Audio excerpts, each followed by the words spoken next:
I ask unanimous consent to complete my remarks before the vote starts. Without objection. I also ask unanimous consent that there be up to 3 minutes of debate equally divided between the votes today. Without objection. Madam President, I come to the floor. Hopefully today will be the day we wrap up debate on the America Competes Endless Frontier legislation, now known as the USICA, United States Innovation and Competition Act of 2021. We come to talk about this today primarily because we know that the research dollars invested today are going to decide the jobs of the future. And we know that we all believe a significant increase in the investment in research and development dollars will help us spur innovation, continue to help us compete, and continue to be competitive in key sectors of our economy that are so important to us. We know that we've been having this debate literally now for more than a decade, started with President Bush's 2006 report saying America needed to invest more in the National Science Foundation office. And at the time, I'm pretty sure we thought we were in a track meet where our competitor was, I don't know, maybe a half a lap behind us. And I'm pretty sure now, as the decade has moved on, we're looking over our shoulder and realizing that the competition is gaining. So we need to make this investment in research and development to stay competitive, to grow jobs for tomorrow, and solve some of our most pressing problems, whether that is climate change, national security on cyber issues, or the advent and usage of artificial intelligence and what that will mean both for our opportunities and for our challenges.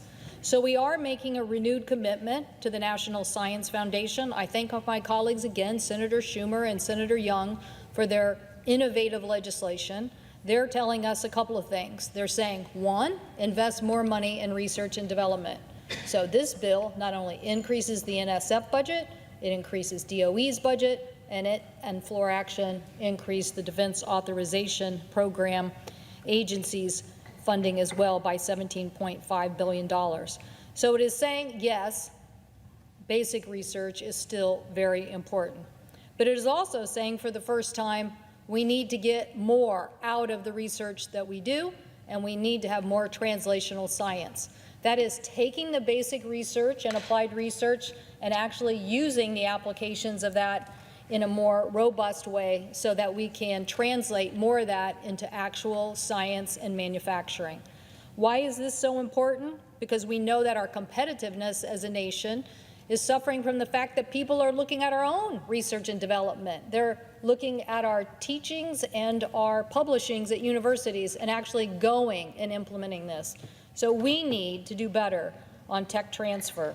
This underlying legislation not only helps us do that by helping to help universities, who are our #1 research partner with federal dollars, it allows those universities to help us with more tech transfer in innovative ways that universities not just do the research, but help commercialize it.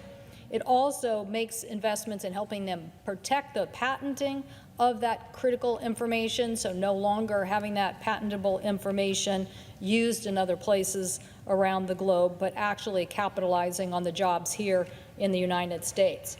It also makes a huge investment in STEM, the science, technology, engineering, and math jobs that we need for the future. And clearly, you can't make a major investment in research and development if you don't have the workforce to carry it out.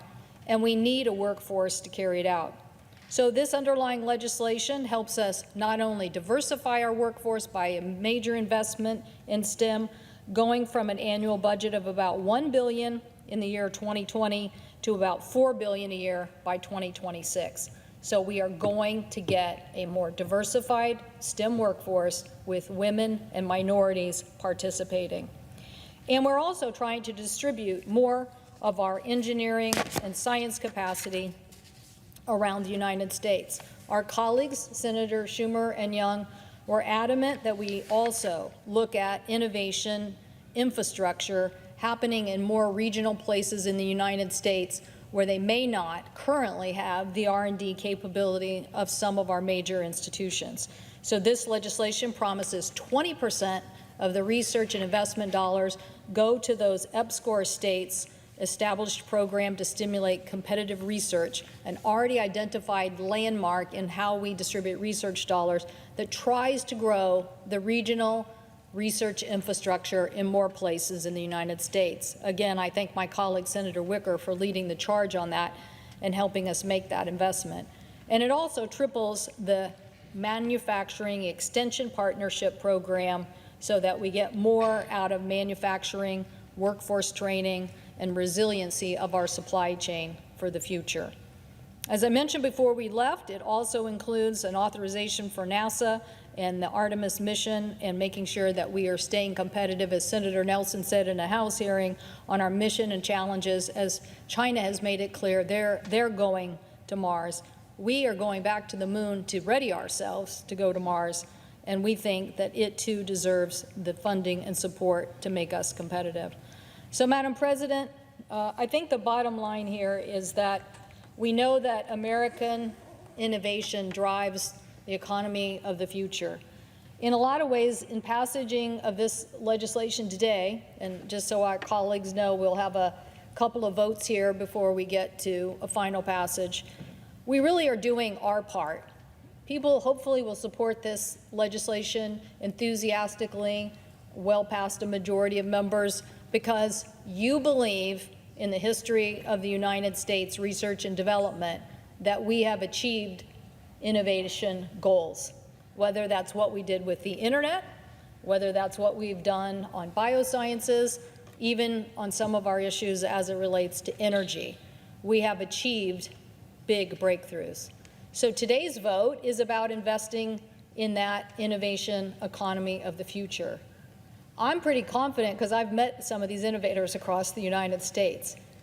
I don't know if everything that we've done so far will be absorbed by universities, our researchers, and our labs, but literally we are trying to dust off our R&D skills and make them more competitive for today.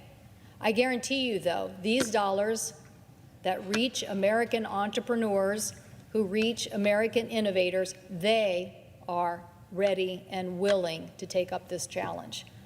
Give them those collaborative resources through innovation at universities, through tech hubs, through more collaboration on workforce training, through investments in semiconductors, and I guarantee you these entrepreneurs in America will innovate our economy and create the economies of the future. And what's at stake? If my colleagues have a better idea, I'm willing to hear it. But I know this: Americans want us to lead on their regional economies, on the U.S. economies, and on global economies. They do not want to get left behind. They look at this time and era as a challenge to the leadership we provided in the past. So settling for being the lowest percentage of GDP in 60 years doesn't cut it. What cuts it is making an investment in R&D and empowering those entrepreneurs so they will create those future economies. I thank the President, and I yield the floor.